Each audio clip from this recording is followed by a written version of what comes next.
This time on Dream Builders, classic design and high-tech construction define a Virginia manor, but you'll never guess what it's made out of. Also, a rustic getaway in Puerto Rico that realizes the adventure of indoor-outdoor living, and homes for man's best friend, architecture for pets, and the people who love them. These stories and more, just ahead.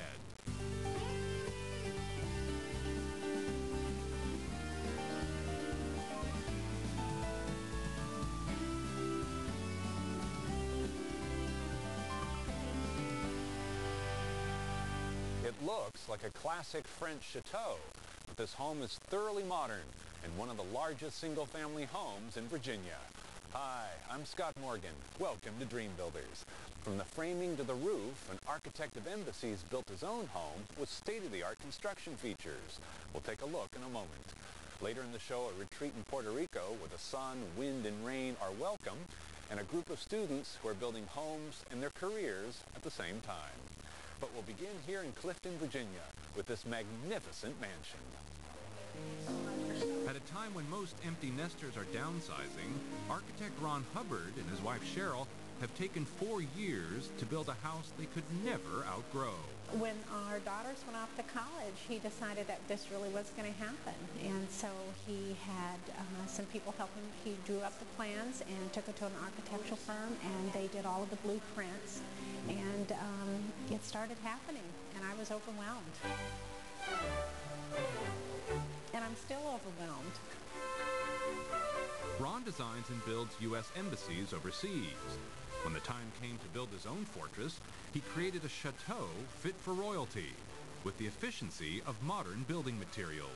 The plans for the house kind of grew out of these ideas I had about maximizing the spans and building rooms bigger, more spacious. He integrated that idea with his love of European architecture.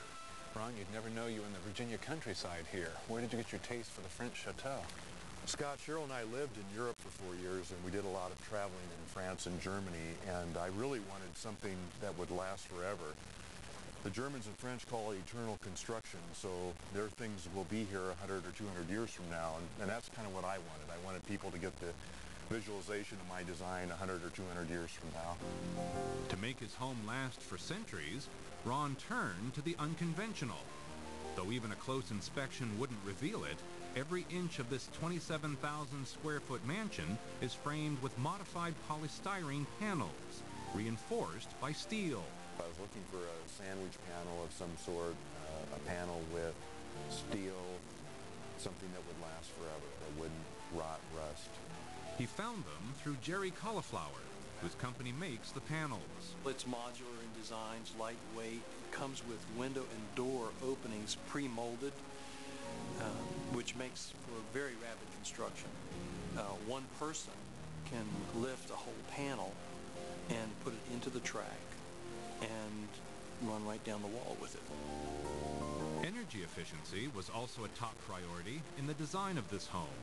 The steel does not pass through the wall, so we have a thermal break between the interior frame and the exterior frame. That barrier provides 7.5 inches of solid insulation.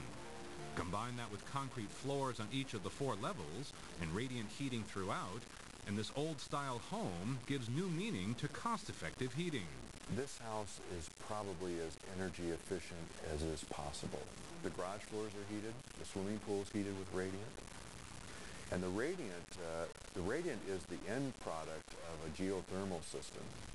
I have 10,000 feet of geothermal pipe buried in 3 large geothermal fields. Traditional French architecture is also reflected in the mansard roof, but the material is a new twist on an old concept.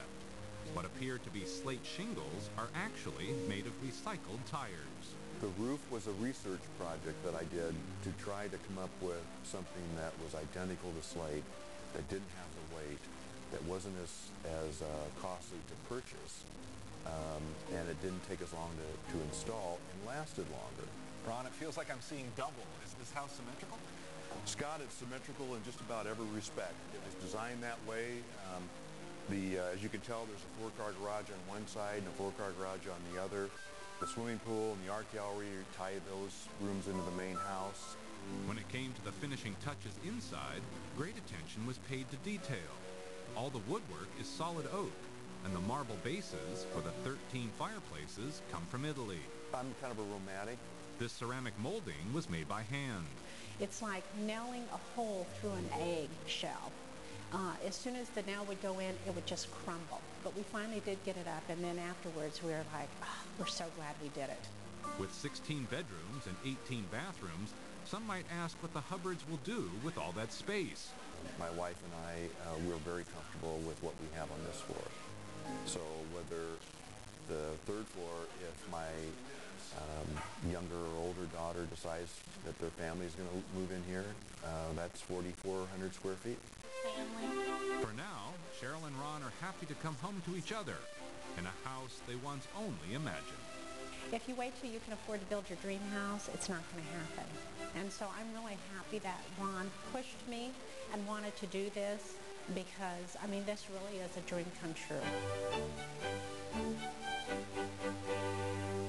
Still to come, it's a house with no glass windows or doors, but privacy abounds in Puerto Rico.